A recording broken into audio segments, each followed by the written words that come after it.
And now it's time to preview an upcoming game with Ryan Metzler.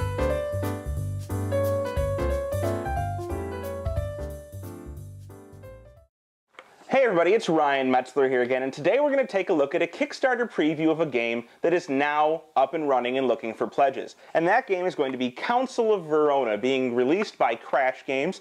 This is a small little game that contains 13 cards and some tokens, but has some very interesting ideas to it, in which you're trying to control the balance of power in the Council, in Verona of course, through the families of the Montagues and the Capulets of Romeo and Juliet.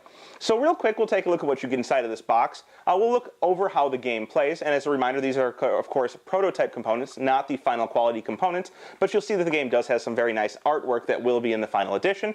And then we'll come back here and I'll sum it all up for you at the end. So here you can see the prototype components for Council of Verona, which is a 2 to 4 player deduction game, basically. And what you see here is we have only 13 cards, and we have 4 sets of influence tokens. In these 13 cards, we have 2 different associations. We have the Montagues and the Capulets of the Romeo and Juliet story, as well as a neutral kind of faction that's not associated with either of those families. In each of those families, there are essentially 4 cards. The Lord and the Lady of the family, we have Tybalt and Benvolio of the Capulets and Montagues, respectively, and we have Juliet and Romeo, of course. Juliet Capulet and Romeo Montague.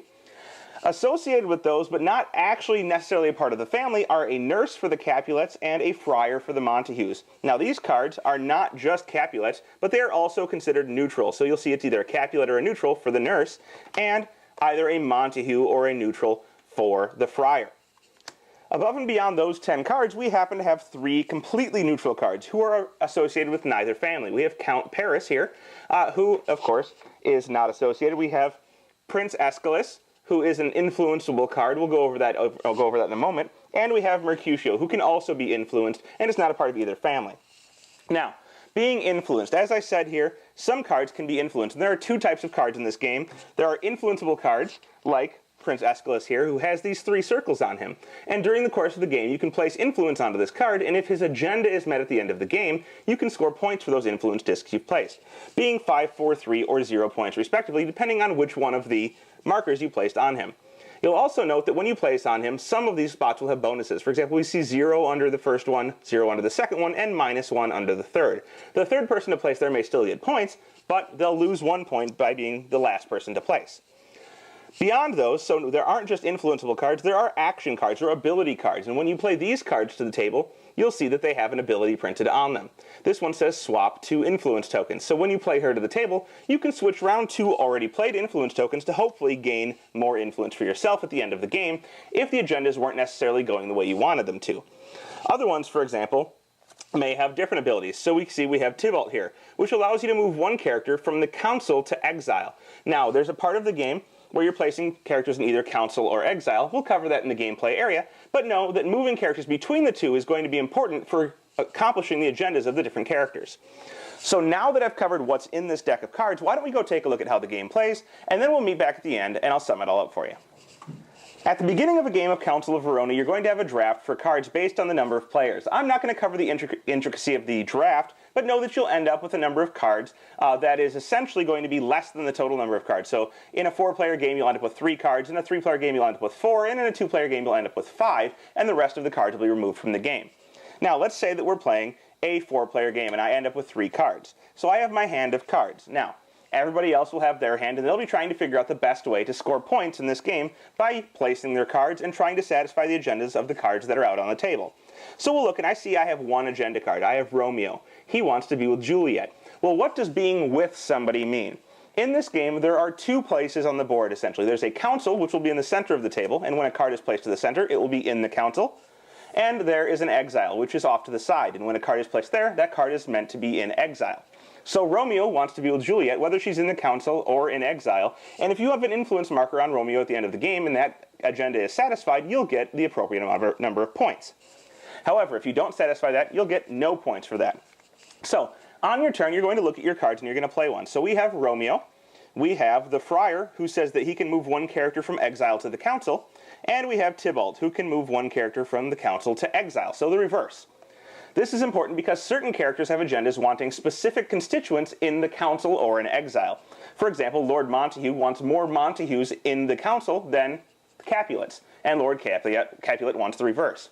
So, through playing cards, you're going to try and manipulate the constituents of each of these different areas in order to get the appropriate cards there so that you can score points. So on your turn, you will play one card. And since I don't want to play these two at the beginning, maybe I play Romeo. And now I have the choice of influencing Romeo.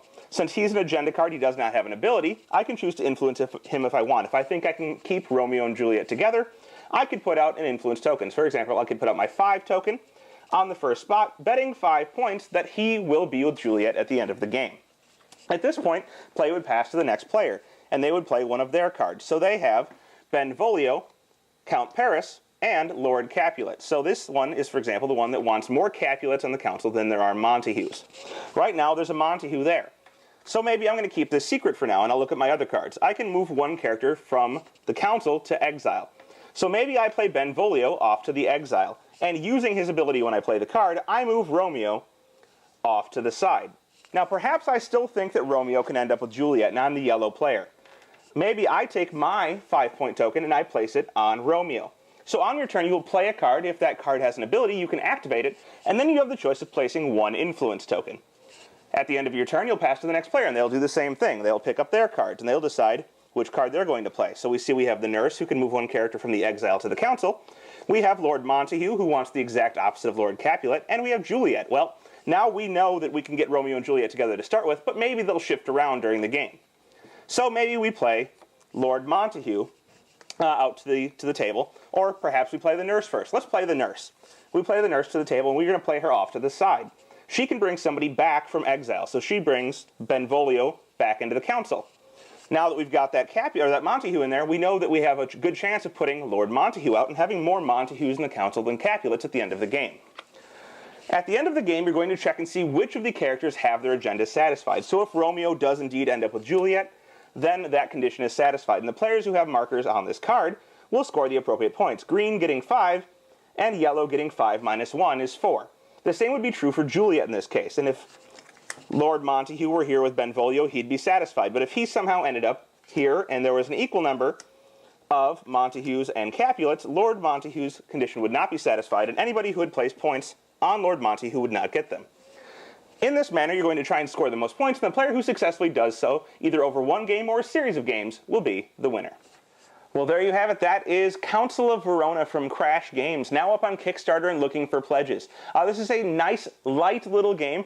Very few cards, but with a lot of deduction going on. You're trying to figure out what from your cards you can use in order to best make the agendas that you know are out on the table viable options for you to bet on and hopefully score at the end of the game, without letting other players know what your plans are, and of course tailing behind you, getting some points off of what you're doing. So you don't want them to figure it out too quickly, because they'll bet on what you're betting on and maybe get more points than you if they put the right tokens there and you didn't bet appropriately, or tried to bet more somewhere else. So there's a lot of trying to figure out what other players are holding on to. Of course, since some cards are removed from the game, there's not perfect information, and you won't necessarily be able to figure out what they have.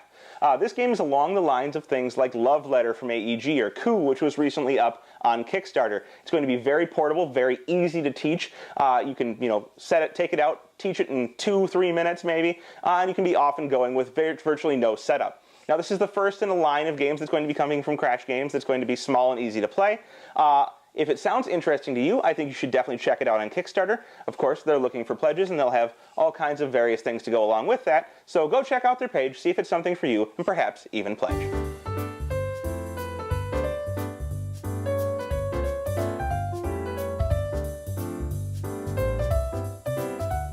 Thanks for watching our review today.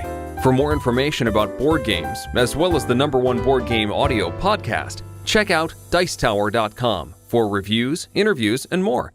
I'm Eric Summerer, and you've been watching The Dice Tower.